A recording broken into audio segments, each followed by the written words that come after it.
used tear gas as anti-NATO demonstrators demand to stop military exercises and attempt to cut a fence to a military base in Sardinia, Italy. It comes as NATO's very existence is called into doubt by a new breed of politicians, while people across the EU question Brussels' new armed unit duplicating the military alliance.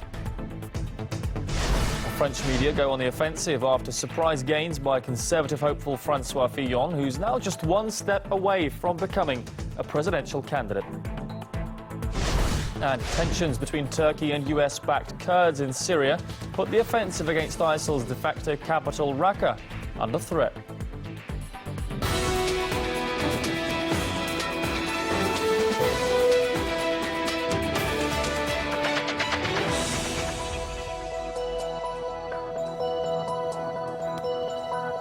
Well, hundreds of anti-NATO protesters have clashed with police at a military base in Sardinia, Italy. Police used tear gas as demonstrators demanded an end to military exercises and attempted to cut a fence to the base.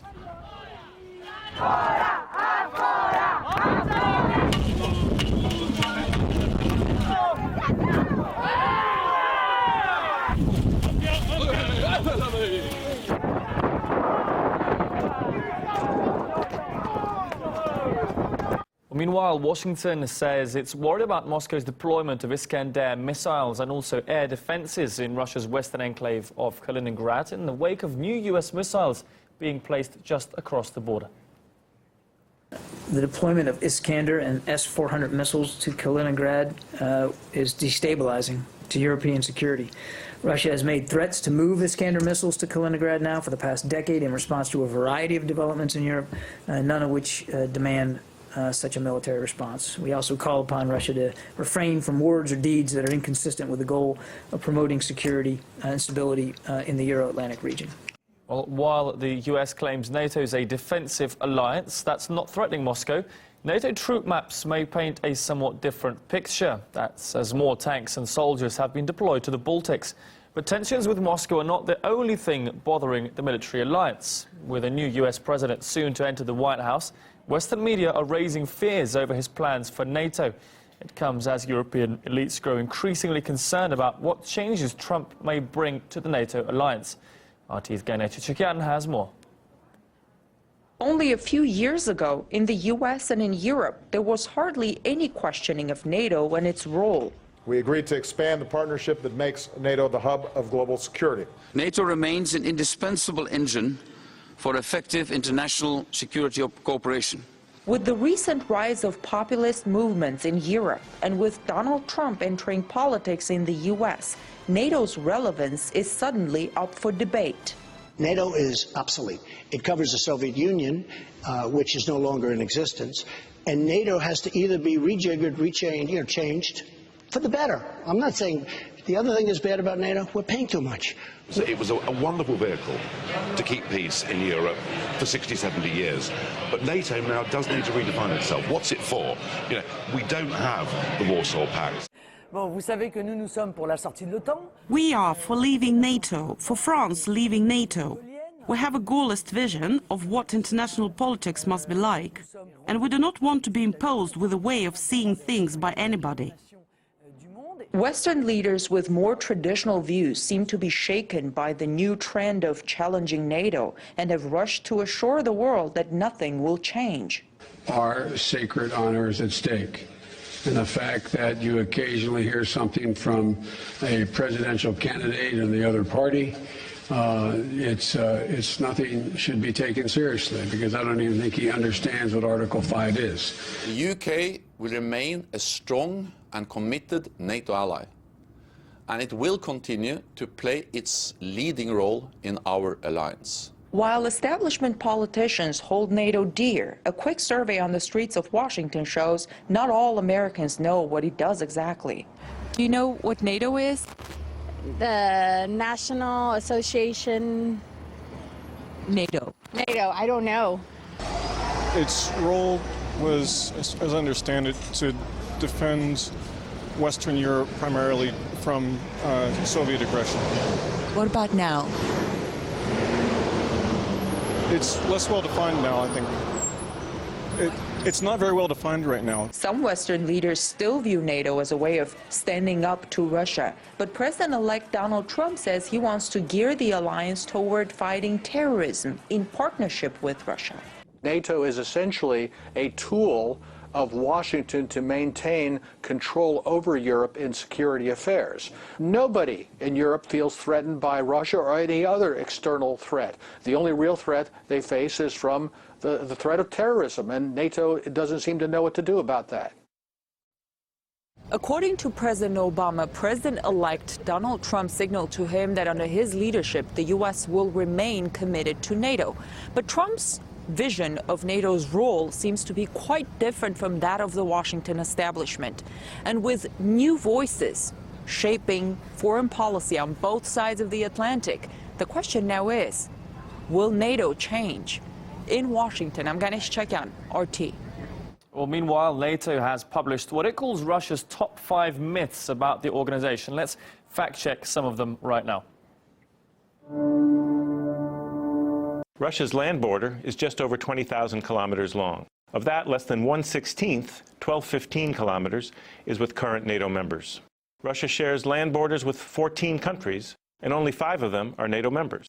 But nevertheless, what NATO didn't mention is its partners on the map, as you can see just along here on the southern border. Of course, that may explain Moscow's concerns about being increasingly surrounded. Outside NATO territory, the alliance only has a military presence in 3 places: Kosovo, Afghanistan, and off the Horn of Africa.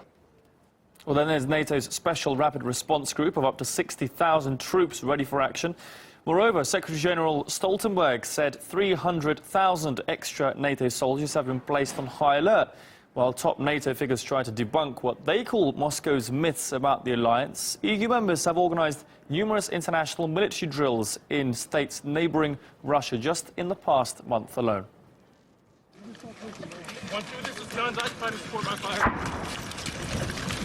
Cover her! Mighty Russian! Mighty Russian!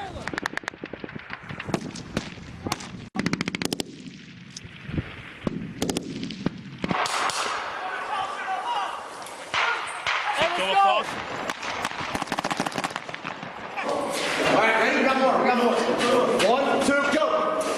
It's a hallway.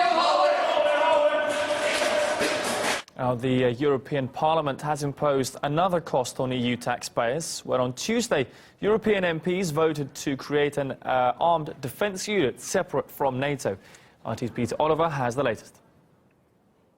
Well, this unified defence force, as it's being called, has long been put forward by some of the key power brokers in Europe, particularly here in Germany as well as France. But it isn't so popular when it comes down to talking about who's going to pay for it. A lot of EU members are also NATO members, and they're already paying into that alliance, some cases hundreds of millions of euro every year.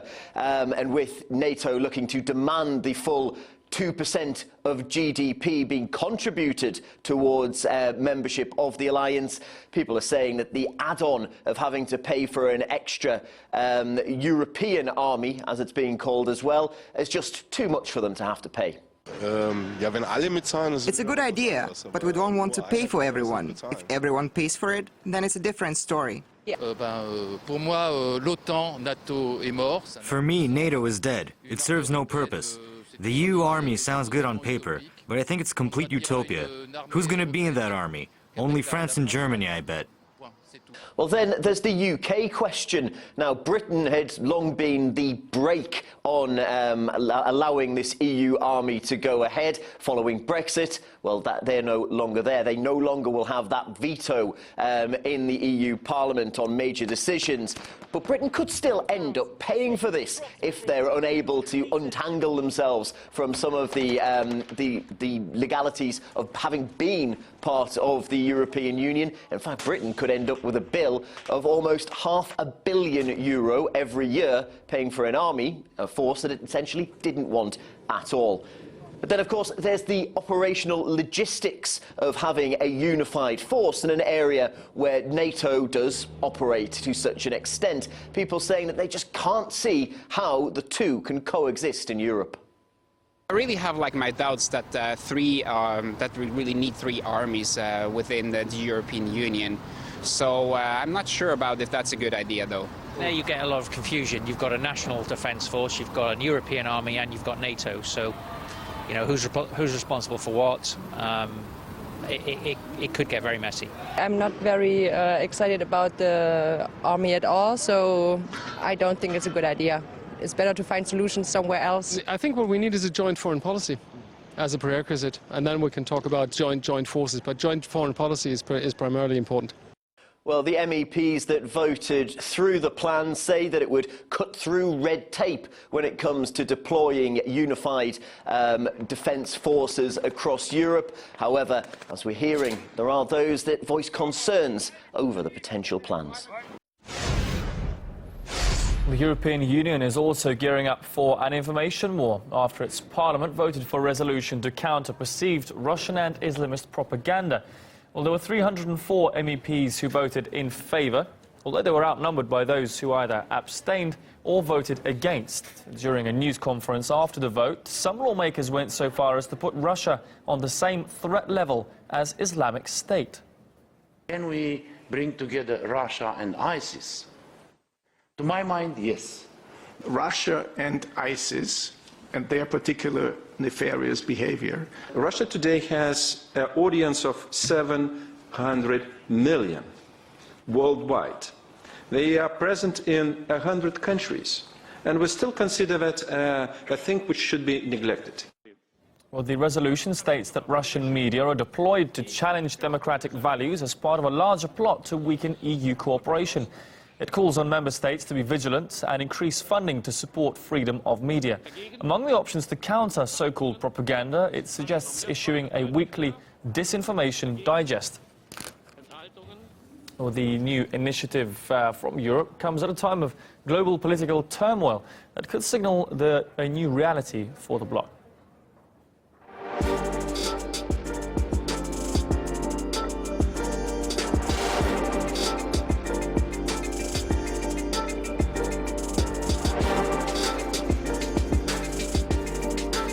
The European Parliament, it continues its anti-Russian policies, and this is something that does not help the international peace and security. So many political dissidents like myself who are basically locked out of our corporate media coverage.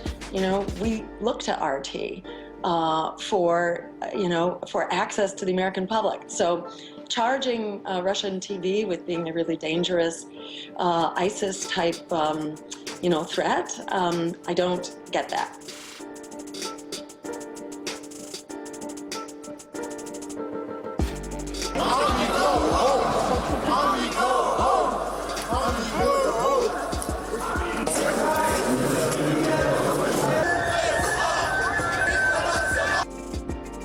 NATO has no reason to exist anymore because there is no strength to Europe. And this is a danger for NATO and the people behind NATO. And so they have to create new enemies. And the best and easiest enemy to create was Putin and Russia. NATO is a product of the Cold War. NATO philosophy is not fitting in time right now. We have other threats. For example, Islamist terrorists.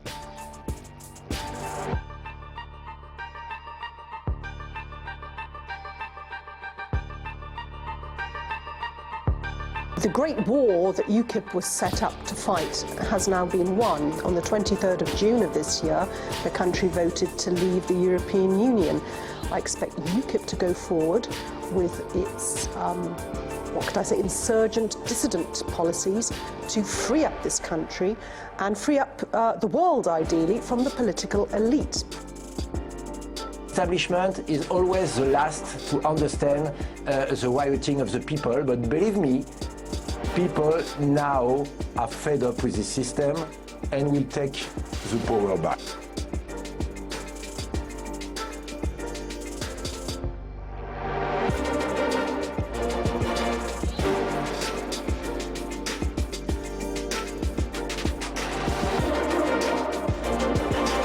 I think the big multilateral agreements are now, as you say, dead in the water. And the death of the big multilateral agreements opens up scope for smaller bilateral agreements, e.g. a US UK free trade agreement, which Boris Johnson has talked about, and I think we should be actively pursuing that. Citizens are not consulted. Once again, it's not democracy, but why aren't they consulted? Because it's only a business matter, business and money before everything else. And I hope that we will put this treaty into the basket and forget it forever in order to protect our employees. I am going to issue our notification of intent to withdraw from the Trans-Pacific Partnership, a potential disaster for our country. Well, meanwhile, there's every chance of political revolution in France as well. We tell you why just after this break.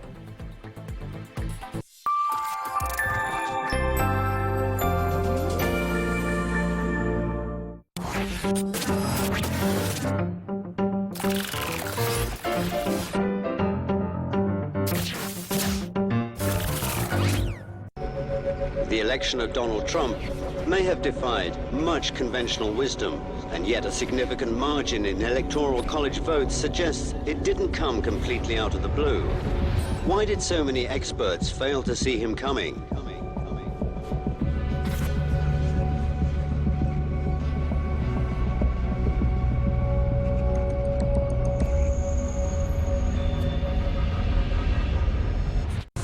They're the war hawks selling you on the idea that dropping bombs brings peace, to the chicken hawks forcing you to fight in the battles that they start. The news hawks try to tell you that celebrity gossip and tabloid murder trials are the most important news of the day. While the hawks of advertising tell you that you are not cool enough unless you buy their products. Watching the hawks, watching the hawks. These are the hawks that we, along with our audience, will be watching.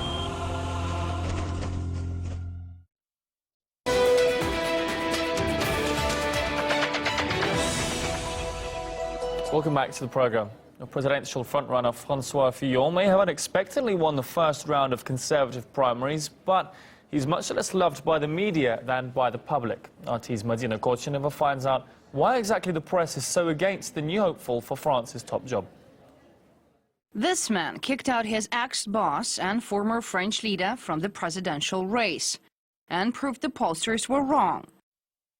But is he getting any credit for that from the media? Well, let's just have a look. An old remark has come back to haunt him. All the way back in 2009, when he was PM, he told a female politician that she couldn't be a minister as she was pregnant, something he apologized for long ago, but all of a sudden, the French media all over it again. He has been labeled reactionary and a traditionalist, the insinuation being that his political program is out of date. The media is warning that Fillon is a weak candidate to stand against Le Pen, and this may lead to her potential easy win. And why has the media suddenly turned against a man it practically ignored just a few weeks back? In Francois Fillon's case, we find ourselves in a completely different situation. Here, the French elite rejects him. The reason is simple. Before, the elite didn't feel the need to speak about Fillon because they didn't think he had a chance to be elected. Now, when they see that Fillon poses a real threat, they've become interested in his program. The most important thing is that he's being rejected by the French elite because they're afraid he'll stick to his promises if he's elected. And of course, no election goes by without the name Vladimir Putin cropping up. This time, the media is warning that the country may get a Putin-friendly president next year, or that Vladimir Putin himself will win the French election. There are many French people who choose not to voice their opinion, but know there can't be a balance in Europe without a stable alliance with Russia. For around 45 to 50 years, there's been a popular dogma about the Franco-German alliance, but it's not generally supported by the public. This is why we shouldn't be surprised if the mass media, which is financed by those who need this alliance, reject the prospect of warming relations with Russia. Fillon will go head-to-head with his Republican rival Alain Juppé for the party's nomination this Sunday. Well, let's just wait and see what other flaws of the French politician will be made public. Progress in the US-backed battle for Raqqa, the de facto capital of Islamic State in Syria, is being hampered by a dangerous standoff between Kurdish coalition forces and Ankara. The U.S.-led operation against ISIL in Syria is in danger of being dragged down because of a long-time feud between Kurdish and Turkish forces. Now, the Kurds are the forces that are fighting ISIL on the ground with the help of the U.S., while Turkey is conducting its own operation against the terrorists, not taking part officially in the battle for Syria's Raqqa. But for Turkey, the Syrian Kurds are just as bad as ISIL. We are trying to explain to everybody, especially to the United States, that it's not a good idea to go to Raqqa with other groups, especially with other terror organizations. Al-Bab is the place where the Turks and the Kurds have come dangerously close to one another. There are multiple reports of mutual attacks. Clashes will continue, especially around Haji Nasser village. Turkish shelled Haji Nasser. I don't know the last few hours updates, but what can I say? That SDF forces withdrew from Haji Nasser in order to protect the civilians. Today, many civilians are forced to flee their homes to their villages. Also, the Kurds are now threatening to divert some of their forces from Raqqa and send them to Al-Bab as reinforcement against the Turks. We will stop the Syrian Democratic Forces from participating in the current Raqqa operation and instead divert them to Al-Bab if Turkey does not halt its attacks on the Shaba region, particularly on Al-Bab. Meanwhile, the U.S. is distancing itself from the Kurds with regards to the situation in Al-Bab because, let's face it, it's not a pretty comfortable situation. Contrary to some reports, the U.S. has not played a role in these operations. We do not support nor condone any maneuvers in this area which only help Daesh, who is on the run across Iraq and Syria. Manbij is a place that was previously liberated from ISIL by the Kurds as part of the SDF, or Syrian Democratic Forces, in cooperation with the U.S. The Kurds were supposed to leave Manbij, but so far have decided to stay, to the frustration of Turkey. Again, the U.S. won't explain why the Kurds are doing this. I'm not going to predict the future in a dynamic battle space right now. You know as well as anyone the tensions in the region, the different players on the ground there. What we do, and what we have done as a leader of the coalition and as an ally of Turkey is try to be as transparent and as clear as possible with all of our partners about commitments made and about commitments that need to be adhered to. Well, hopefully that was clear enough for you. At least it was certainly clear for the Turkish President Tayyip Erdogan, who is now threatening to take Manbij from the Kurds by force. Turkey-backed forces have besieged the Islamic State-held Syrian town of Al-Bab from the west and have set their sights on Manbij for their next offensive. This is definitely a struggle between Turks and Kurds, and the U.S. role, from the beginning, they enabled this by letting, without resisting, letting Turkey operate within Syria anyway. So they're operating without the permission of the Syrian government. But it is, does anyone question the fact that Turkey would exploit this opportunity to, take revenge or to suppress the Kurds? The U.S., they're not very good at looking that far ahead, and two, political issues kind of went into their thinking. There is a saying about oil and water. They just don't mix. But apparently this is exactly what the U.S. is doing with its coalition in the Middle East. Now, if the Kurds flee or engage the Turks, then the whole U.S.-led Raqqa op is going to get out of control. Miguel Francis Santiago, RT. Protesters have gathered in New York to march in honor of Sofia Wolanski. The woman risks losing her arm after police allegedly threw a concussion grenade in one of the latest Dakota Access Pipeline demonstrations. Over 200 people came to support Sofia, now facing multiple surgeries. Several hundred others were also injured that night, and 25 went to hospital. The recent demonstrations have been extremely violent, with police using what some have described as riot control tactics. Experts told us such actions can have lethal consequences. It looks like a case study in exactly what not to do. Using water cannons in freezing cold weather, you can imagine, is dousing people in water in a place where they don't have a lot of warmth to go to is going to cause a lot of hypothermia and other injuries. And then sort of combining all of these weapons together can pose its own risks. In the past, these weapons used to be called non-lethal weapons. Then we started calling them less lethal weapons. But really, they're weapons. And the death or not death is more a matter of how they're used than what specific weapon. When rubber bullets are used inappropriately, when water cannons are used inappropriately, they're going to cause death. We've seen dozens of deaths, especially from rubber and metal bullets and plastic bullets over the years all over the world because of inappropriate use mostly. We see a lot of injuries to the eyes, and most of the time if an eye is hit even by a rubber bullet, you'll never see out of that eye again. Police are supposed to be part of the community and not sort of a military force occupying it. So when you see this kind of thing and when you see multiple weapons being used against essentially an unarmed civilian population, you know, that sense of community that the police are with you, that's lost. Up next on RT, it's Worlds Apart.